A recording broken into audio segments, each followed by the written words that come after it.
ಹಳೆ movie lovers ನಮ್ಮ ಕರ್ನಾಟಕದ ನೇಟಿವಿಟಿ ಹಾಗೆ ನಮ್ಮ ಮಾತಿನ ಸೊಗಡು ಅದ್ರ ಜೊತೆ ಸ್ವಲ್ಪ ಕಾಮಿಡಿ ಎಲಿಮೆಂಟ್ ಜೊತೆ ಒಂದು ಮೆಸೇಜ್ನ ಕೊಡೋಕ್ಕೆ ಮೂವಿ ಟೀಮ್ ಹೊಲ್ಟಿದೆ ಅಂತ ಅನ್ಬೋದು.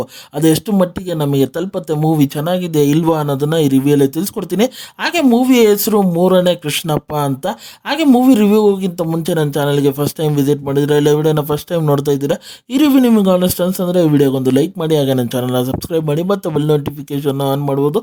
ನನ್ನನ್ನು ಸೋಷಿಯಲ್ ಮೀಡಿಯಾ ಪ್ಲಾಟ್ಫಾರ್ಮಲ್ಲಿ ಫಾಲೋ ಮಾಡ್ಬೋದು, ಲಿಂಕ್ನ ಡಿಸ್ಕ್ರಿಪ್ಷನಲ್ಲಿ ಕೊಟ್ಟಿರ್ತೀನಿ.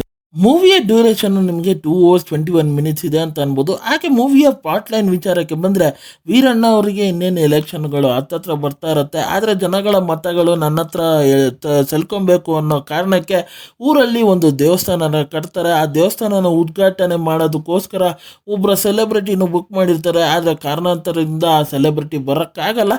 ಅದಕ್ಕೋಸ್ಕರ ಮೂರನೇ ಕೃಷ್ಣಪ್ಪನವರ ಹೆಲ್ಪನ್ನ ತಗೊತಾರೆ. ಆ ಕೃಷ್ಣಪ್ಪ ಅವರು ಹೆಲ್ಪ್ ಮಾಡ್ತಾರಾ, ಇಲ್ಲ ಕಥೆಯಲ್ಲಿ ಟ್ವಿಸ್ಟ್ ಆ್ಯಂಡ್ ಟರ್ನ್ಸ್ಗಳು ಏನಾಗುತ್ತೆ, ಆ ದೇವಸ್ಥಾನ ಉದ್ಘಾಟನೆ ಆಗತ್ತಾ ಇಲ್ಲ ಬೇರೆ ಏನಾರು ಆಗತ್ತಾ ಅನ್ನೋ ವಿಚಾರನೆಲ್ಲ ನೀವು ತಿಳ್ಕೊಬೇಕಂದ್ರೆ ಈ ಮೂವಿನ ಹೋಗಿ ನೋಡಬೇಕು. ನನಗೆ ಮೂವಿಯಲ್ಲಿ ಇಷ್ಟ ಆಗಿದ್ದ ವಿಚಾರ, ಆ ಪ್ಲಾಟ್ ಲೈನಿಗೆ ಆ ಕ್ಯಾರೆಕ್ಟರ್ಸ್ಗಳನ್ನ ಬಿಲ್ಡಪ್ ಮಾಡ್ಕೊಂಡಿರೋ ಆ ವಿಧಾನ ಆಗಲಿ, ಹಾಗೆ ಆ ಊರಿನ ನೇಟಿವಿಟಿನ ತೋರಿಸ್ಕೊಂಡು ಪ್ರತಿಯೊಂದು ವಿಚಾರಗಳನ್ನು ಡೀಟೇಲಿಂಗ್ ವರ್ಕ್ ಮಾಡಿದಾಗಲಿ ನನಗೆ ಇಷ್ಟ ಆಯಿತು ಅಂತ ಅನ್ಬೋದು. ಅಲ್ಲಿಂದ ನಮ್ಮ ಕೃಷ್ಣಪ್ಪನವರ ಕ್ಯಾರೆಕ್ಟರ್ ಸಖತ್ ಚೆನ್ನಾಗಿ ಇಂಟೆಲಿಜೆಂಟಾಗಿ ಬರ್ಕೊಂಡಿದ್ದಾರೆ ಅಂತ ಅನ್ಬೋದು. ಹಾಗೆ ಒಂದು ಲವ್ ಸ್ಟೋರಿ ಆ್ಯಂಗಲ್ಲು ತೊಗೊಂಬಂದಿದ್ದಾರೆ, ಅದು ಸ್ವಲ್ಪ ಮೂವಿಗೆ ಎಂಗೇಜಿಂಗ್ ಮಾಡ್ತು ಅಂತ ಅನ್ಬೋದ್ರು.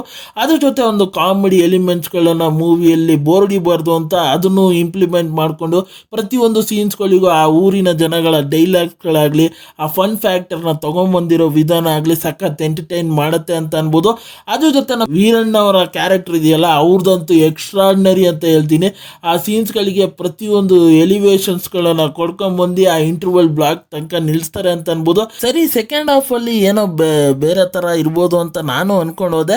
ಆದ್ರೆ ಒಂದು ಪಾಯಿಂಟ್ ಅಲ್ಲಿ ಕಥೆಯಲ್ಲಿ ಮುಂದೆ ಏನು ಆಗೋ ತರ ವಿಚಾರಗಳು ಇಲ್ಲ ಅಂತ ಅನ್ಬೋದು. ಒಂದ್ ಕಡೆ ಸ್ಟ್ರಕ್ ಹೊಡಿಯುತ್ತೆ ಅಂತ ಅನ್ಬೋದು.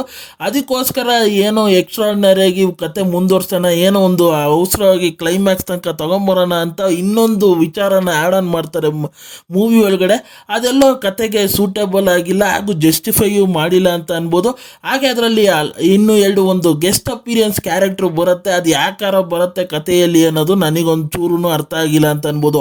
ಹಾಗೆ ಆ ಕ್ಲೈಮ್ಯಾಕ್ಸ್ನ ಅವಸರವಾಗಿ ಎಂಡ್ ಮಾಡ್ರು ಅಂತ ಅನ್ಬೋದು. ಅವ್ರು ಹೇಳಕೊಳ್ತಿರೋ ಮೆಸೇಜು ಸಖತ್ ಬ್ಯೂಟಿಫುಲ್ ಆಗಿತ್ತು ಅಂತ ಅನ್ಬೋದು. ಅದು ಈ ವಿಚಾರಗಳು ಯಾಕೆ ಬೇಕಾಗಿತ್ತು ಅಂತಲೂ ಇನ್ನೊಂದು ಕಡೆ ಮೂವಿಯಲ್ಲಿ ಅನ್ಸುತ್ತೆ. ಹಾಗೆ ಮೂವಿಯಲ್ಲಿ 2 ಸಾಂಗ್ಸ್ಗಳು ಚೆನ್ನಾಗಿದೆ ಅಂತ ಅನ್ಬೋದು. ಹಾಗೆ ಮೂವಿಯ ಪಾತ್ರದ ವಿಚಾರಕ್ಕೆ ಬಂದರೆ, ರಂಗಣ್ಣ ರಘು ಸರ್ ಅವರ ಪಾತ್ರ ಸಿಕ್ಕಾಪಟ್ಟೆ ಚೆನ್ನಾಗಿತ್ತು ಅಂತ ಅನ್ಬೋದು. ನಮ್ಮ ಕೃಷ್ಣಪ್ಪ ಅವರ ಪಾತ್ರನೂ ಅಷ್ಟೇ ಬ್ಯೂಟಿಫುಲ್ ಆಗಿದೆ ಅಂತ ಅನ್ಬೋದು. ಅವರಿಬ್ಬರ ಕಾಂಬಿನೇಷನ್ಸ್ಗಳು ಆ ಸ್ಕ್ರೀನ್ಸ್ಗಳಿಗೆ ಇನ್ನೂ ಇಂಪ್ರೂವೈಸ್ ಮಾಡ್ತು. ಹಾಗೆ ಕೆಲವೊಂದು ಹ್ಯೂಮರ್ ಎಲಿಮೆಂಟ್ಸ್ಗಳನ್ನು ಸಕ್ಕಾಪಟ್ಟೆ ಚೆನ್ನಾಗಿ ತಂದುಕೊಡ್ತು ಅಂತ ಅನ್ಬೋದು. ಹಾಗೆ ನನಗೆ ಇನ್ನೊಂದು ಮೇಜರ್ ಆಗಿ ಇಷ್ಟ ಆಗಿದ್ದ ಕ್ಯಾರೆಕ್ಟರ್ ಅಂದರೆ ಲೋಕಿ ಕ್ಯಾರೆಕ್ಟರ್ ಅಂತ ಅನ್ಬೋದು. ಯಾಕಾರ ಮೂವಿಯಲ್ಲಿದೆ ಅಂತ ಗೊತ್ತಿಲ್ಲ ನನಗೆ, ಸುಮ್ಮನೆ ಫನ್ ಮಾಡಬೇಕು ಅಂತ ಪ್ರತಿಯೊಂದು ಸೀನ್ಸ್ಗಳಿಗೂ ಫನ್ ಮಾಡ್ಕೊಂಡು ಹೋಗ್ತಾರೆ ಅಂತ ಅನ್ಬೋದು. ಅದು ಒಂಥರ ಎಂಟರ್ಟೈನ್ಮೆಂಟ್ ಆಗಿತ್ತು. ಹಾಗೆ ಆ ಹೀರೋಯಿನ್ನ ಪಾತ್ರ ಸಕ್ಕಾಪಟ್ಟೆ ಚೆನ್ನಾಗಿತ್ತು. ಬರೋದೇ ಒಂದು ಸ್ವಲ್ಪ ಸೀನ್ಸ್ಗಳಾದರೂ ಅವರ ಪಾತ್ರನ ಕೊಟ್ಟಿರೋದನ್ನ ಚೆನ್ನಾಗಿ ಜಸ್ಟಿಫೈ ಮಾಡ್ರು ಅಂತ ಅನ್ಬೋದು. ಹಾಗೆ ಸಪೋರ್ಟಿಂಗ್ ರೋಲ್ಸ್ಗಳು ಅವ್ರಿಗೆ ಕೊಟ್ಟಿರೋ ಪಾತ್ರನ ಚೆನ್ನಾಗಿ ನಿರ್ವಹಿಸಿದ್ದಾರೆ ಅಂತ ಅನಿಸ್ತು.